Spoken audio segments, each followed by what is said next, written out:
Сіздер ойлобогула, такыба болуп калсаң эле бу дүйнөдөн кур калып калдың. Кээ бирлер бар да, намаз окуп калса эле, ушинтип калса достору кетип калат. Кояшы молда мен жүрбөйм деп. Ал сенден Алла Таала жамандарды ыргытып атат уже. Так, намаз окуп калдың, мурункудай бизнесиң жүрүшпөй калышы мүмкүн. Мурун харам бадал албайсың, уруп жүрбөйсүң да. Эми субхана бүгүн Алла Таала дагы тазалап койду, адал жагынан бере баштады. Анан карасаң эмне экен? Керек болсо таква болгон адамдардын үй бүлөсү бузулуп кетиши мүмкүн. Үй бүлө анткени кереги жок алып салат Алла. Таква болгон сайын субхана туугандарың келип, сен акмак болуп кеттиң деши мүмкүн. Сен фанатик болуп кеттиң, токтот концертиңди деп, сен кыр ал сакалыңды дейт го, кээ бирлер.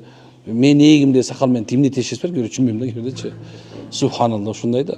Мен көчөдө жатсам, мас болуп, эч ким келип, эме кылбайт да, шүмшүк, алкаш болуп кетти дейт да. Бирок эмнегедир эле мен намаз окуп калсам эле, анан сакал коюп калсам эле, тигилерге жакпайм да, алкаш болуп жүрүп жаткан, жагып аткан, бул жакпай калат. Түшүнөсүңөрбү?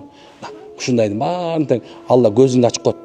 Ким менен жүрүш керек, ким менен басыш керек, кимди туура эмес экенин көрсөтүп коет дагы. Анан бул дүйнөңдө Алла Таала сонун адамдар алып коет. Мечиттеги адамдар машалла, пикириңер бир, оюңар бир, жашооңор бир, машалла. Сонун адамдарга эч качан сен жашооңо кол салбайт, башка бирөөнүн жашоосуна кол салбайт, субханалла.